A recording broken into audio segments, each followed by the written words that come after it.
বিসমিল্লাহির রহমানির রহিম। সংগ্রামী সকল ফেসবুক ভাই বোন বন্ধু, বাংলাদেশের বাইরে এই ভিডিওটি যেখান থেকে দেখবেন আমার পক্ষ থেকে জানাই সংগ্রামী সালাম।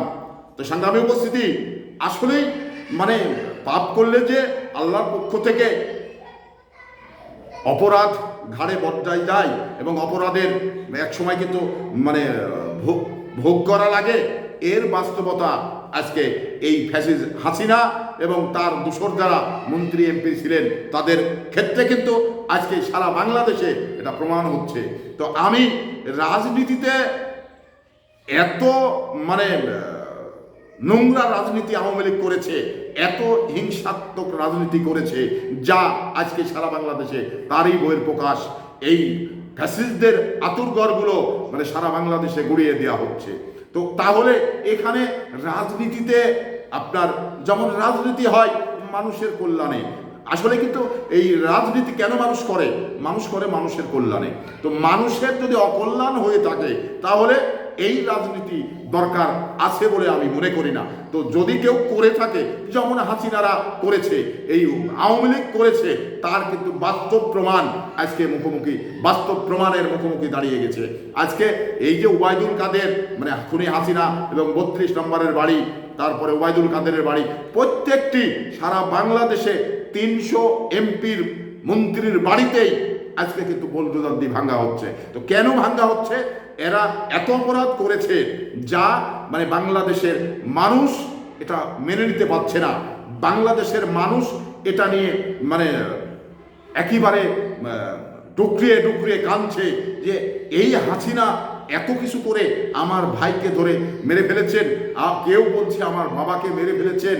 আবার আরেকটি জিনিস দেখেন, গতকালকে হাসিনা আপনার ছাত্র জনতার উদ্দেশ্যে ভাষণ দেওয়ার কথা, তো ভালো কথা।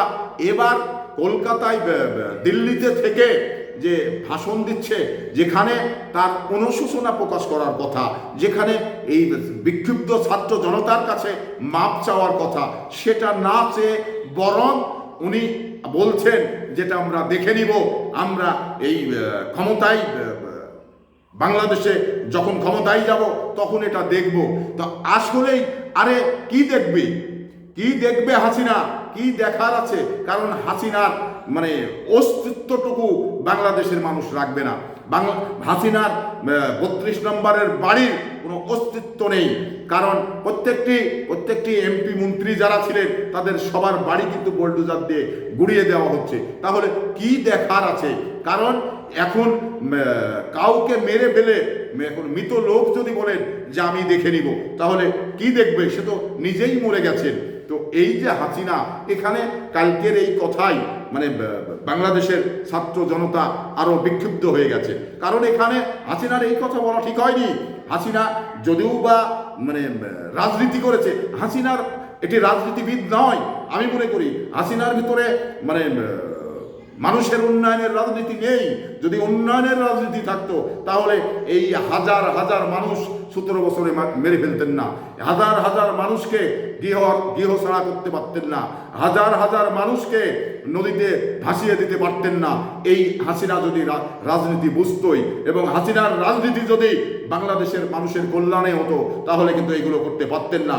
হাসিনা নিজে লুটপাট করেছে, মানুষকে খুন করেছে, যে ওর বিপক্ষে কথা বলেছে তাকে কিন্তু ছাড়েনি, তাকে ধরে রাতের অন্ধকারে গুম করা হয়েছে, খুন করা হয়েছে। তো সেই ফ্যাসিস্ট হাসিনা উনি দিল্লিতে বসে ছাত্র জনতার দেখে নিব, এই করব সেই করব, আসলে উনি নিজেই যখন বাংলাদেশে আসতে পারবে না, আসার পরিবেশ বাংলাদেশের মানুষ থুবে না, তো তাহলে এটা বলে আরো বাংলাদেশের মানুষকে ক্ষিপ্ত করার দরকার কি?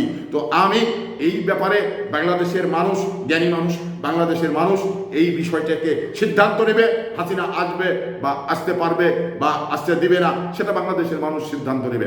আমি যেটা বলি সেটা হলো যে এই বাংলাদেশের কোনো রাজনৈতিক দল যদি হাসিনার মতো এই ধরনের আগামীতে কোনো কিছু করে থাকে, তাহলে কিন্তু এর প্রতিফল আজকে হাসিনা ফ্যাসিস্টদের যে প্রতিফল ভোগ করতে হচ্ছে, ঠিক ওই রাজনৈতিক দলকেই কিন্তু এরকম একটি প্রতিফল ভোগ করতে হবে। তাই বাংলাদেশের রাজনৈতিক দলগুলোকে আমি একটি কথা বলতে চাই, আপনাদের আগামী নির্বাচনে যেই ক্ষমতায় আসুক এটা বড় কথা না, সবচেয়ে বড় কথা হলো যে আপনাদের রাজনীতি বাংলাদেশের মানুষের কল্যাণে হবে, আপনাদের রাজনীতি হবে বাংলাদেশের উন্নয়নের রাজনীতি হবে। শুধু এই উন্নয়নের নামে যদি লুটপাট করা হয় তাহলে বাংলাদেশের মানুষ আবারও এগুলোর বহিঃপ্রকাশ ঘটাবে। তো আমি চাই আপনারা যেই ক্ষমতায় আসেন বাংলাদেশের মানুষের কল্যাণের রাজনীতি শুরু করবেন, বাংলাদেশের উন্নয়নের রাজনীতি শুরু করবেন। এই খুনেই হাসিনার মতো আর বাংলাদেশের মানুষ পুনরাবৃত্তি দেখতে চায় না। এই বিষয়টা সবাই আপনাদের মাথায় রাখা দরকার।